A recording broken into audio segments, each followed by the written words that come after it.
I'm beginning to wonder if this show is going to keep on getting better or get worse.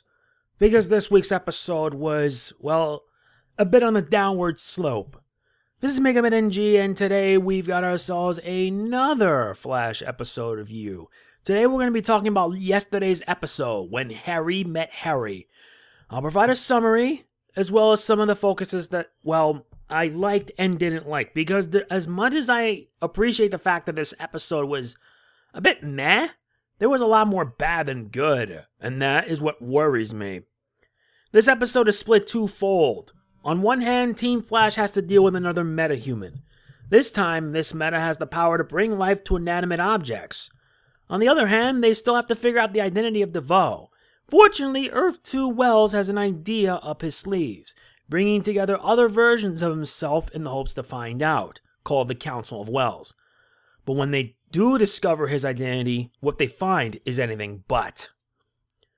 And like I said already, this episode is a bit meh, with a lot more bad than good. Let's get started with the bad.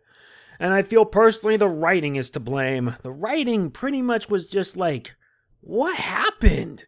I mean, seriously, what happened? I feel as if the episode just suddenly started to go down in terms of quality. Can we say right here, right now, that Ralph Dibny's costume for his little superhero gig is the worst I have ever seen? I mean, it's the worst I've ever seen, period. One look at it makes me wonder what these guys were thinking. Lazy is the better word. At least in the DC Comics, Ralph Dibny's costume was better than this. I mean, come on, this is what they got him? It's just a massive, massive disappointment. And I did mention the writing is to blame, though there was some good about this because of the action, though not as much. Everything else seemed to have pretty much fell flat. The villain of the week, Meena Chaitan, aka the Black Bison. She's an alright villain, but she has some motivations that I feel were a bit petty. Not to mention, she's also kind of an activist. And I'd rather not speak of it there. She was alright as a villain because she could be able to summon things or make things come to life with her powers, and it would also provide like some kind of distraction for her while she goes after the big stuff. And it happened in some cases, and in some of these cases, well, it ended up being bad for Team Flash, especially Flash and Dibny. Since, well, in one segment, Dibny had to stop her, but at the same time, a power outage goes out and a young girl gets hurt. This pretty much gives the guy a much-needed wake-up call in the end, which I felt that did improve for his character. I can't say the same for everything else. Though it is nice that we get to see Tom Cavanaugh and his acting work with the Council of Wells, the Council of Wells wasn't that interesting. We got like 3 different versions of Harrison Wells from 3 different realities. One's an old guy, the other's a rich guy that I'm reminded of Tony Stark, and the third is kind of half-human, half-machine cyborg.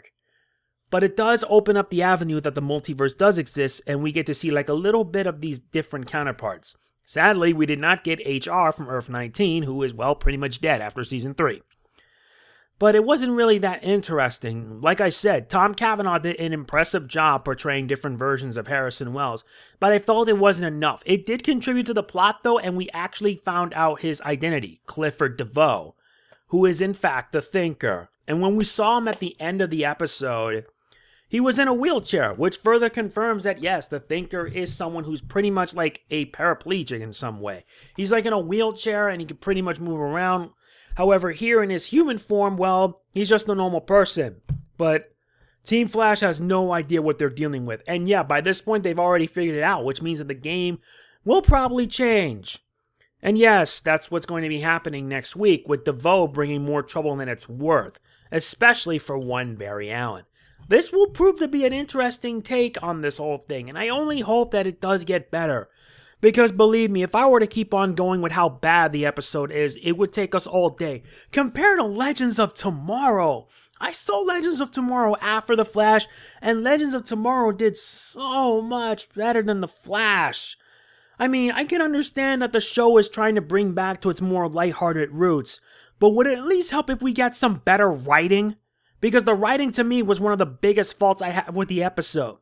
Not to mention Ralph Dibny being a complete jerk. Though he does get better by the episode's end. His costume is just the worst I've ever seen. Even worse than, how do I put that? Even worse than Spider-Man's costume when he first started out. And I can't believe I had to make a quote on that. I mean it. But yeah, I only wish that Ralph Dibny gets a better costume. I wish the writing is better. I wish that everything could be better because I felt the episode was just dull. And my rating for it proves it. I give this episode a 6. A 6 out of 10. It is not a good episode, truthfully. Compared to Legends and all the other CWverse shows, this one is truthfully one of the weakest this week. But if things continue as they are, I don't even know if I'm going to be continuing to review The Flash. I only hope that the writing can be better so that way we can actually have some real enjoyment. Otherwise, my interest for it will die down. I would rather watch Legends than this. Like I already mentioned, Legends of Tomorrow yesterday was a much better episode concerning Helen of Troy, and the best part about this episode, despite the fact that it'll also be the last time we see Professor Stein, the actor himself, it does give hints at Themyscira and Wonder Woman, which is a nice surprising touch. It made it all the more reason for me to enjoy the show now more than ever, about a ragtag team of misfits who pretty much have to save time itself from all who knows what. Like I said, I only hope this thing get better, because with the crossover that's going to be coming up in exactly 2 weeks, I'm hoping that things get better. Otherwise, it's going to crash and burn badly. So yeah, my rating for this episode is a 6. The episode isn't that bad, but it isn't that good either. I only wish there was some room for major improvement. So yes, that's pretty much it for this episode. I apologize if it's late. I'm really busy. I need to get some stuff done, finished on time. If you enjoyed the video, please be sure to hit the like button. It really does mean a lot to me. If you've seen the episode, let me know what you think in the comments. If you liked it, you didn't like it, just tell me. I look forward to hearing from you guys. This is Mega Man NG signing off. Peace out. See you guys next week. I only hope that the series can get better.